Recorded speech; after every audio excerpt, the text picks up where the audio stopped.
अस्सलाम वालेकुम दोस्तों, जैसे कि आप सबको मालूम है कि आज हमारा प्रोग्राम कनाडा के वीज़ा के हवाले से होगा।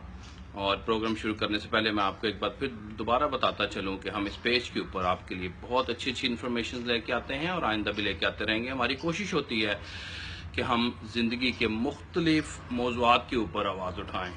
और एक बात आपको बताता चलूं कि अब थोड़ी सी सीक्वेंस के अंदर हम लोग कुछ और भी वीज़ास को डिस्कस करेंगे आने वाले प्रोग्राम्स के अंदर, और कनाडा के वर्क परमिट के हवाले से भी बात करेंगे क्योंकि इसकी काफ़ी ज़्यादा डिमांड आ रही है। एक बात आपको फिर मैं क्लियर कर दूं कि इस पेज के ऊपर जो भी प्रोग्राम्स किए जाते हैं वो कुल्लियतन फी सबीलिल्लाह हैं। हमने आज तक डायरेक्टली या इनडायरेक्टली किसी से ₹1 भी चार्ज नहीं किया और ना ही इवन कोशिश की है और ना ही करेंगे। तो ये बात बड़ी क्लियर हो जानी चाहिए। ना मैं कोई एजेंट हूं ना कंसल्टेंट हूं, मेरा मकसद सिर्फ और सिर्फ फी सबीलिल्लाह लोगों की हेल्प के लिए फ्री और मुफ्त इंफॉर्मेशन प्रोवाइड करना है। तो शुरू करते हैं जी अपने सेगमेंट के हवाले से। सबसे पहले तो होते हैं कैनेडियन विजिट वीजा के लिए फॉर्म्स और तरीकेकार के हवाले से मैं बाद में आऊंगा। उससे पहले हम लोग कुछ और बातें कर लेते हैं, कुछ और रिक्वायरमेंट्स को जांच लेते हैं, देख लेते हैं कि वो क्या है। पासपोर्ट की कॉपियां चाहिए आपको, पहले 2 पेजेस की और आखिरी पेज की 2 कॉपियां। शनाख्ती कार्ड की कॉपी चाहिए और 2 तस्वीर चाहिए होती हैं कनाडा का विजिट वीजा अप्लाई करने के लिए। तस्वीर 35 मिलीमीटर चौड़ी होनी चाहिए और 45 मिलीमीटर लंबी होनी चाहिए। आपको मैं एक स्टैंडर्ड तस्वीर का साइज बता रहा हूं जो आप वीजा फॉर्म के ऊपर यूज करेंगे। 2 तरीके हैं वीजा अप्लाई करने के लिए। एक तो आप फॉर्म्स को प्रिंट आउट निकालें, उनको फिल करें और फिल करने के बाद जो कैनेडियन वीजा प्रोसेसिंग सेंटर है उधर अपनी तमाम एप्लीकेशन को ले जाएं, सबमिट करवा दें। दूसरा ऑनलाइन होती है एप्लीकेशन, तो मैं प्रेफर तो ये करता हूं कि आप मैनुअली इसको अच्छी तरह से कंप्यूटराइज फिल करें तो ज्यादा अच्छी बात है। लेकिन जैसा कि मैंने बताया फॉर्म्स के हवाले से बाद में बात करते हैं। अभी इससे पहले अगर आपकी कोई ट्रैवल हिस्ट्री है तो तमाम वीज़ों की कॉपी अपनी एप्लीकेशन के साथ लगाएं। उसके अलावा जो आपकी इन आउट की पाकिस्तान से बाहर जाने और पाकिस्तान के अंदर आने के जो आपकी स्टैंप्स हैं आप उनको भी लगाएंगे उसके साथ। अगर मैरिड हैं तो मैरिज सर्टिफिकेट साथ लगाएं। वो लोग जिनकी शादी है वो अपना शादी का मैरिज का सर्टिफिकेट साथ लगाएंगे। और अगर आपके कोई बच्चे हैं तो साथ में बच्चों के बर्थ सर्टिफिकेट। अगर बच्चे स्कूल जा रहे हैं तो स्कूल गोइंग सर्टिफिकेट साथ में लगाएं।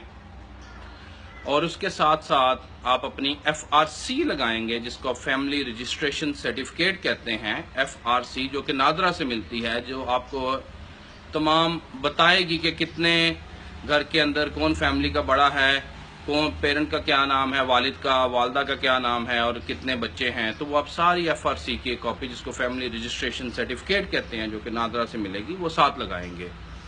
अगर आप जॉब करते हैं तो जॉब का लेटर साथ लगाना बड़ा ज़रूरी है। अपने एम्प्लॉयर के पास जाएं और अपने एम्प्लॉयर से कहें कि आपको जॉब लेटर दे जिसके अंदर और जॉब लीव लेटर के आप इतना टाइम कि जितना टाइम आप विजिट करना चाहते हैं वो टाइम आपको छुट्टियां मौजूद हैं आपकी जॉब से। ये तो नहीं है कि जॉब छोड़ के चले जाएंगे।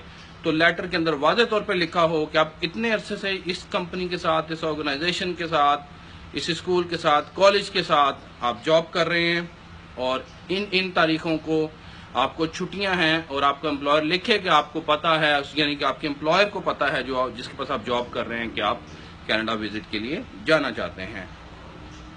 अपनी पे स्लिप्स की कॉपियां साथ लगाएं। कितनी पे स्लिप्स? एटलीस्ट पिछले 6 महीने की पे स्लिप्स के जो आपके अकाउंट में पे आती है, जिसकी जो पे स्लिप होती है। अगर आपके पास पे स्लिप नहीं है तो अकाउंट के अंदर सैलरी आती है तो अकाउंट की कॉपी साथ लगाएं बैंक स्टेटमेंट की, उसके ऊपर मैं अभी आ रहा हूं। और अगर कैश इन हैंड में पेमेंट मिलती है तो एम्प्लॉयर को कहें कि वो लेटर के अंदर लिख के दे कि पेमेंट कैश इन हैंड में हो रही है, यानी कि आपके हाथ में मिल रही है। अगर आप बिजनेस करते हैं तो बिजनेस के हवाले से आपको अपना NTN नंबर लगाना पड़ेगा। आपको अपना चैम्बर ऑफ कॉमर्स का लाइसेंस अगर है तो वो साथ लगाएं। NTN number national tax number कहते हैं। और अपनी पिछली 3 साल की टैक्स रिटर्न्स के जिससे मालूम हो कि आपने इस साल कितनी आपकी इनकम हुई कारोबार से और आपने इसके ऊपर कितना टैक्स पे किया है, तो वो भी साथ में लगाएंगे। बैंक स्टेटमेंट पिछली 6 महीने की चाहिए। अगर 6 महीने की नहीं है तो 3 महीने की कम से कम बैंक स्टेटमेंट होनी चाहिए जिसके अंदर ट्रांजैक्शंस हों कि आपकी पेमेंट कितनी आ रही है और कितनी जा रही है। اب سوال یہ پیدا ہوتا ہے کہ بینک سٹیٹمنٹ ہونی کتنی چاہیے، یہ ایک بڑا ہی دلچسپ سوال ہے۔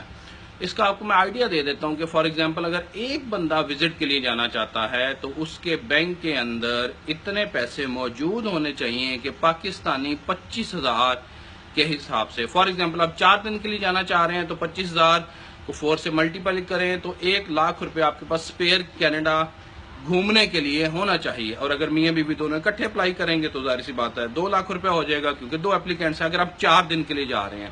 اسی طرح سے اگر آپ 10 دن کے لیے جانا چاہ رہے ہیں تو 2,50,000 روپیہ۔ اب بات یہ ہے کہ صرف وہی 2,50,000 روپے آپ کے اکاؤنٹ میں نہیں ہونا چاہیے کہ صرف اکاؤنٹ میں ٹوٹل 2,50,000 روپے ہے، اور اگر آپ نے وہ بھی لگا دیا تو واپس آ کے کیا کریں گے، گھر کے اخراجات کیسے چلائیں گے، بچوں کے گھر کے معاملات سارے۔ تو ایٹ لیسٹ آپ کے پاس جتنے پیسے کہ آپ نے سپینڈ کرنے ہیں اس سے 4 گنا زیادہ پیسے موجود ہونے چاہیے۔ تو اگر آپ 10 دن کے لیے جا رہے ہیں تو 10,00,000 کی سٹیٹمنٹ لگائیے ساتھ میں، نہ کہ صرف 2,50,000 کی، 10 سے 15,00,000 کے درمیان میں آپ کو سجیسٹ کروں گا۔ تو عموماً 15,00,000 کی بینک سٹیٹمنٹ کو ایک اچھی سٹیٹمنٹ 10 دن کے ٹور کے لیے سمجھا جاتا ہے۔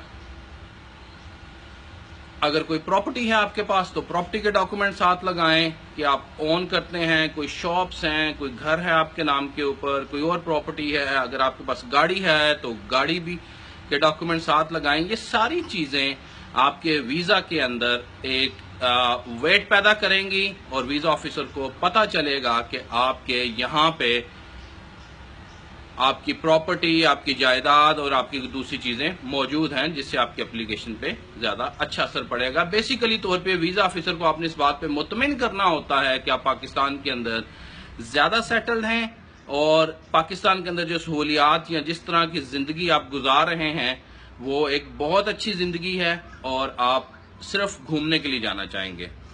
اب اس کے علاوہ انشورنس ہے، آپ میڈیکل انشورنس اپنی کروا سکتے ہیں، جیسے کہ میں نے پہلے بھی اپنے 1-2 پروگرام میں بتایا تھا، تقریباً 6 سے 6,500 کی انشورنس ہوتی ہے۔